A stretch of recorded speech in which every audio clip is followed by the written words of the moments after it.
Hey everybody, welcome. How's it going? And happy afternoon. I'm actually need to stay plugged in today as it's updating stuff. But I wanted to go ahead and kind of run what we have to.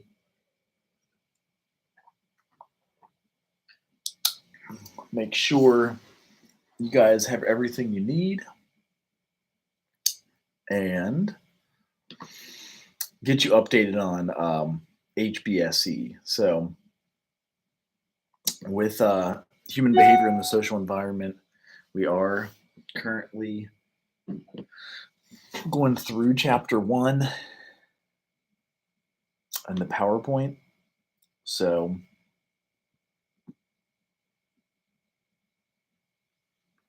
your book is Ashford, and want to make sure you guys get everything you need today, and then we'll go over the genogram. Some of you are asking about the genogram, and so definitely wanted to help out with that one. So again, with protective factors, we're going to go from conception and through to birth and childhood, and then family things that are going on. So there's a lot going on with a baby in those developmental years. In fact, most of it is going on early, but we stopped on protective factors here. And we mentioned that the community or subculture can really help define who you are in those developmental years. So if you jump right on board and get what you need, then it's a definite possibility. You can either be promoted or challenged in your growth from that. And my example was I grew up in a food desert, Kennedy Heights of Cincinnati, Ohio. That's where I was born. My parents were fortunate enough to have a car so we could drive and get food. But if you did not have a car, then it's possible you didn't have adequate food. You didn't have a good local food pantry and stuff like that. So it was something to consider for sure. So some perspectives on human behavior. I just noticed this was upside down, so I've got to turn it the right way. There we go. The capacity of humans to adopt and thrive in changed environments is related to their capacity for developmental flexibility. Another thought in this chapter is that culture is what differentiates human animals from other social animals, like even dogs, cats, whatever. We have our culture, we bring it to the table. It's something you'll put into your genogram, stuff that you were brought up with and born with. So also culture variations in development. One thing to consider is how is age or identity viewed in different cultures? How does the US view this? And something good there is, working for hospice, I've seen that we do give a little bit of respect to older age and like our grandparents and whatnot, but I've also seen spaces where grandparents are abandoned in those nursing homes when I do a hospice home visit, like I'm going to do one this weekend. And compare that to, it says here, how to Asian culture view age, and then the cultural intersection of women and age. Like, do we respect our elders? What does that look like? And things that we do.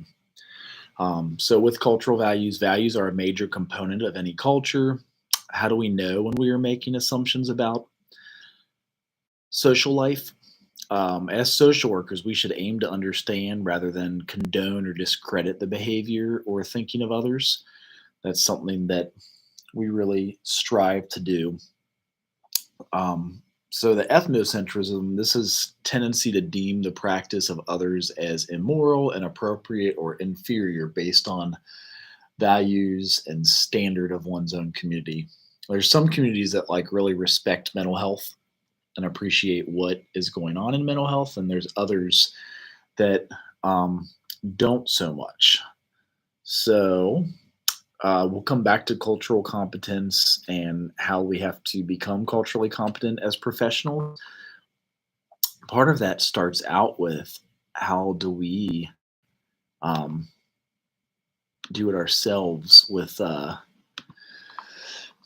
own culture and genogram.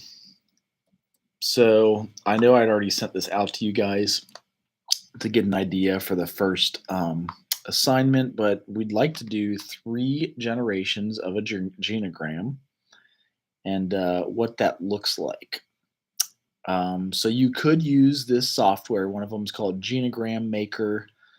Um, there's several different softwares how to draw it. I want to show you a couple quick videos about how to track your 3 generations.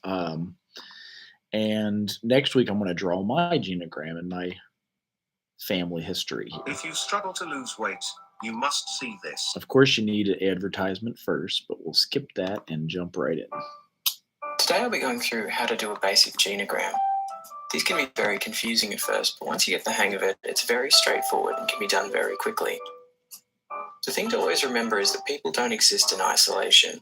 So thinking of a patient, particularly children, as part of a family system is very important, especially when considering how they may fare outside of the hospital environment. And it's always important to try to gain information of at least 3 generations worth of data for a family. First things first, identify if your patient is male or female or other. Here we have a patient that is female, and the larger size and double line of their symbol indicates that they are the patient. The numbers within the symbols represent the age of the patient. Branching upward, we have the genetic parents. We also have their ages listed, and on downward stems, we have the birth dates for quick reference. And then here we have a younger sibling, also branching off the parents' shared stem there. Then, of course, in terms of ongoing relationships, we need to know if the parents are still together, separated, reconciled, or living together. As you can see, there are annotations on the shared line that show the chronology of the parents' relationship. Here we have a double line that represents the divorce between the genetic parents. Now we have an adjunct drawn on that represents a new family. The father now has a new partner, living together since 2010. And they also have a daughter that is 3 years old. As you can see, the symbols are very consistent in how they are arranged between families. Then, of course, it's very useful to have the 3rd generation to give a better indication of patterns of behaviour and things of note that have occurred in families generationally. Here we have a half-shaded cell on the paternal grandfather symbol. That can represent a physical or psychological illness. Here we have an annotation of BPAD, which represents a bipolar affective disorder, which can be particularly important if you want to see trends in families, particularly where there is a genetic component of any condition. And then how relationships are represented. The zigzag line shared between the paternal grandparents signifies a hostile relationship. Meanwhile, a relationship with an endpoint arrow represents that a person is particularly focused on another person. So here the mother is particularly focused on the younger brother. An X over a symbol denotes whether or not a person is deceased. It can also be useful if available to include the cause. Of course, it's always good to know where your patient resides. Larger circles encompassing the symbols represent households. Here they live with the mother and her parents, which can be important to consider when assessing the level of support they have at home. It's also very important to have some characteristics of your patient available for quick reference. Here, down the side of the genogram, we list their top 3 stressors and vulnerabilities. Stressors being acute type changes that may have precipitated the admission, while the vulnerabilities are more long-standing issues that may perpetuate admissions. So I hope that's been helpful. In terms of just representing the patient's family quickly and efficiently, this is probably all you need. So thanks for your time and all the best. All right. So with this gentleman, as you can see, he recommends doing the 3 generations. So going back to your mom, dad, there are and 2 things that we do at night that will challenge grandparents. the liver. We eat late and we drink. Again, another commercial. So if you eat late or drink, try not to.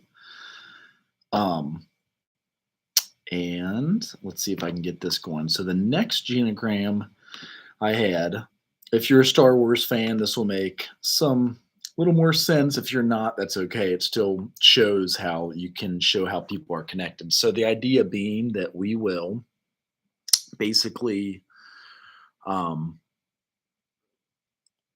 work with our families, and we learn how to do this for ourselves because we will then want to do it with our clients. So when you get a client in, family history tells so much, especially about trauma and things of that nature.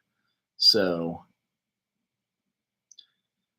here is the instructions if you want to use genopro.com/genogram. That's where this video is, and we'll show you from here.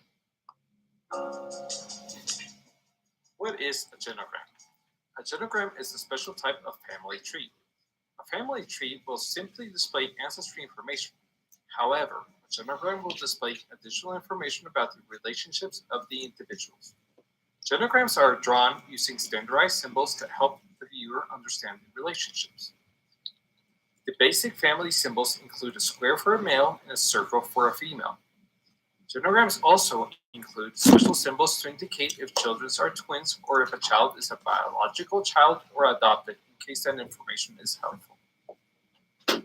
Genograms also may include information about the actual emotional relationships. There are symbols to indicate a wide range of emotions ranging from friendship to hate. Genograms may also be used for medical and genetic analysis by simply tagging individuals with particular traits. Let's look at an example that demonstrates this. We will use Star Wars and the Skywalker family as an example. Let's start by looking at Padme's family. Her father Rui, represented by a square, mother Jabal, represented by a circle. She also has an older sister named Sola. We know she's older because she is to the left. Let's get a bigger picture. We can see that Padme is in love with Anakin Skywalker, who is the son of Shmi Skywalker and the Force. Anakin and Padme have twins, Luke and Leia. However, Anakin does not know this and does not know about Leia. Luke is adopted by Owen Lars and Barry Whiteson. Owen turns out to be the son of Clea Lars, who married Anakin's mother after Owen's mother died. On the other hand, Leia is adopted by Bail Presser Organa and Brea Until, and she takes the Organa family name. Luke has a close violence relationship with his father. They fight every time they see each other. Luke is friends with Han Solo, who marries Leia, and have a child named Ben. Anakin, Luke, Leia, and Ben are strong carriers of midi-chlorians. We can see a pattern from which we could begin to theorize that this is a hereditary trait. As you can see, a genogram can provide a lot of information, and this is just the beginning.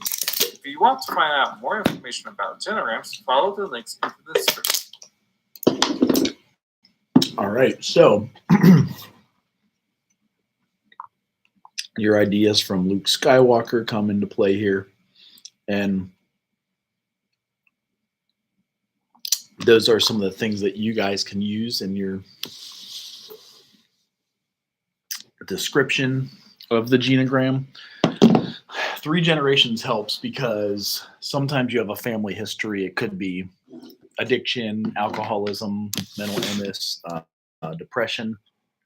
And when you have those histories, it helps to show with folks that you guys are working with. So again, we learn how to do this, the genogram and the eco map, which is more about like how we spend our day and energy to work with others.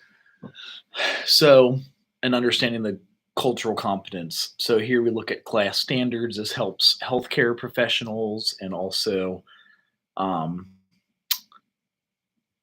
helps them eliminate disparities in healthcare that can be attributed to culturally and linguistically appropriate services. So if you know that you have a history of diabetes or heart failure, you can hopefully tell that to your social worker and they connect you with the proper doctors. Also, professionals needs to be able to work effectively within the context of the cultural beliefs and the cultural behaviors and their needs presented by diverse customers. So nowadays we see people from every race, gender, culture, religion, and we have to be aware of that. And then all the needs presented by these diverse customers and their communities, including individuals from groups that are marginalized because of religious beliefs, and then physical disabilities, such as social class, sexual orientation, and other challenges that can come up. So, this is definitely important, and you do want to consider it. Um, Now that we are a global world, so you get on Instagram, you can see somebody across the seven seas. You can get on Facebook and go to India. Like we could see a live stream from Iraq, Africa, Afghanistan. Um, so globalization is the process in which cultures influence one another and become more alike through trade, immigration, and the exchange of information and ideas. This is happening more than ever before. So that's another reason to consider how these affect the social work clients that we're working with. So you could have a piece on that in your genogram or your eco map. Genetic dispositions. So we have temperament here, and that would be individual differences in reactivity and self-regulation influenced over time and heredity and experience. So when you're a baby, you're born, and most of what you learn is from your parents. So how you handle stress, behaviors, we kind of observe our parents and watch that. Again, that's why we capture that in the genogram and the eco map. Also, under temperament, they have reactivity. That's the excitability, responsiveness, and arousal level of the physical and behavioral systems to immediate stimulus events or internal changes. And then temperamental tendencies are influenced by the beliefs and the goals that people hold based on experiences in their social environment. So, these are some of the things that we must consider in the social environment. So think of the city you grew up in, think of where you grew up. Environments can both influence and constrain behaviors. So, possibilism, this is the physical environment that offers people a variety of possibilities from which to select ways of using their habitat. Um, so, if you grew up in a place that was polluted and cancerous, has like a history of cancer, that's something to consider because that's obviously going to slow down your work and things that you do because you could possibly have cancerous effects. Um, Also, the social environment refers to the expectations, motives, and incentives that shape and place limits on heavier and that are constrained by the other people who inhabit a person's social world. So, people that you run into, people that you have experiences with, are all part of that habitat. They're all part of that social environment. So, um, these will be taken in consideration when we assess people developmentally and where they came from and things that they're challenged by. Also, the people, families, groups, organizations, and communities within a person's biography can help unfold who they are. Also, as social workers, we need to consider how a person's membership in different sized social systems influences their behaviors. So we'll see this more on the genogram or the eco map than the genogram, because with the eco map, you look at how your energy interacts with, for example, college and then school, work, churches, family interactions, and that helps form who we are. So we think on a multidimensional level in these cases. Also, we use what's called from the 1970s the ecological systems theory. So this is kind of the go-to for social workers. And this is looking at things holistically again, like the ecological surroundings. So, ecosystems theory recognizes that human beings, like all other living beings, can be understood only in the context of the systems which they live. So, we need to understand our clients and ourselves from the neighborhood we grew up in, the school and education that we got, the nutrition, the food history, like were we deprived? Do we get enough minerals and elements and proper food? So it's a holistic view of people. This talks about the whole is more than the sum of the parts. Opposite of holism is reductionism. So this understands problems by focusing on smaller and smaller units. Example, the brain caused depression. Maybe you have the genetics there. Um,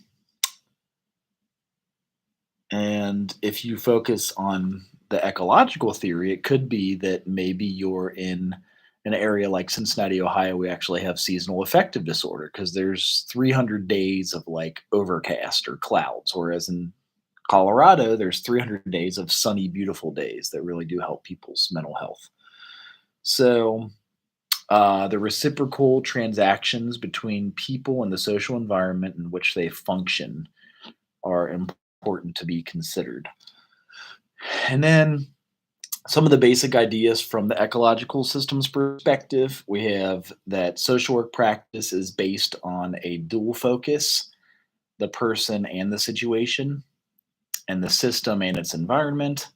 We also have social work practice occurs at the interface between the human system and its environment and the ways each influences the other. We also have social work practice is best conducted when the transactions promote growth and development of the organism while simultaneously being ameliorative to the environment. So, kind of like you still can develop well even if you have a tough or terrible environment, thus making it a better place for all systems that depend upon the environment for sustenance. So, that's something to consider. And this is the gentleman who founded the ecological systems theory. So, Brofenbrenner's approach. Brofenbrenner, his name was Yuri Brofenbrenner. He identified four categories or levels of systems that help conceptualize a person and the environment. The first is microsystems, so that's like the smaller face-to-face or direct contact among system participants. So maybe your parents, your school teacher, your folks you see face-to-face. Mesosystems, that's like the middle. So it's a network of personal settings in which we spend our social lives. It could be the areas around you, the park, the neighborhood, stuff you grew up with. Then you have exosystems. That's any of the systems which an individual is not directly involved. That could be, for example, lately it's the federal government. Um, Things that we've done that affect our, voting, legislation, laws that are passed. During COVID, we passed a lot of monetary policies to help people get the food and housing they needed, and that was important. The final one here is macro system. So that's the larger subcultural and cultural context in which the microsystems, mesosystem, and the ecosystem are located. Um, so in macro system, that's everything. Like when you're drawing that eco map, it's like the full circle. Everything's contained in. So you look at the entire circle. Um, Culture is a system of meanings and values shared by a population and transmitted to future generations. We also, in chapter 1, look at crisis theory. So, this provides social workers with useful concepts for practice that assist them in understanding how people cope with demands caused by stressful events. Extremely stressful events, trauma is like if you think of coronavirus and how much stress that was for us to leave school and do things electronically, we're still living through it. It's 2.5 years later, and we still have, even though it's a face to face class, we still have everything showing up this way. through the internet, through YouTube, through Facebook, through things of that nature. So stuff to consider there for sure. We also have the Lindemann is another researcher who learned from his study of survivors' grief responses that survivors had to change by detaching in some manner from their relationships with the deceased and forming new attachments. Those who did not adapt developed some form of disabling mental disorder. So there's research that trauma is passed through generations, and this is things we're looking at from Holocaust survivors. The crisis theory helps identify levels of adjustment or maladjustment evident in a person's responses to stressful and other adverse circumstances. Crisis refers in this context to any rapid change or encounter that provides an individual with no exit challenge, no choice but to alter his or her conduct in some manner. So I'm also thinking again of coronavirus, and that was a crisis where we couldn't go out and experience each other. We couldn't go hang out. We didn't have proms or dances or baseball games. And it did alter a lot of our existences. So it's going to be part of our life now, something that we bring up always. There's also in chapter 1 life events research. So this is stress that represents any event in which environmental demands, internal demands, or both tax or exceed the adaptive resources of an individual. So if the stress takes over, which I really do think it did in coronavirus, it will affect us. So normative life changes also are capable of kinds of stress that produce symptoms of psychopathology and other forms of social maladjustment. So if we've had a close family member pass or a friend die or things that can affect us. Crisis can be any significant change in a person's life situation. Crisis is to decide or more generally, a critical turning point. And then finally, they talk about the researcher Erik Erikson here. And what Erikson viewed as a crisis, it's a challenge and opportunity to choose between polarities associated with key developmental tasks. So these are some of the things that have come up and we look at when we're assessing people. One other thing brought up here in the next few slides is lifespan and life stage models. So stage or growth models that postulate recognizable stages that need to be addressed roughly at different ages. For example, Erik Erikson, you guys can look these up and we'll be writing and talking on these. The 8 stages of psychosocial development, each stage is defined by a specific psychosocial crisis that results in both biological and forces age-related social or cultural expectations. Lifespan models do not postulate age-specific challenges, but rather see personally development as a continuous process of adjustment to challenges. So one example could be the various phases of life, such as adolescence and even early adulthood, so from like 15 to 25. And then even middle adulthood. So that's up to like 35 or 45. And then life course. So studying changes in patterns or life or in social environmental pathways, our life's path. This investigates people's life paths as they play out in historical context as well as in the situational circumstances and chance events shaping them.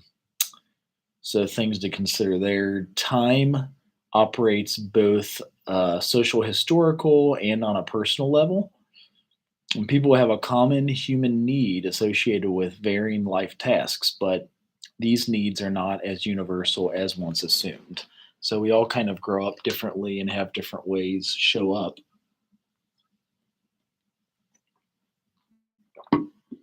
The next one's lifespan perspective.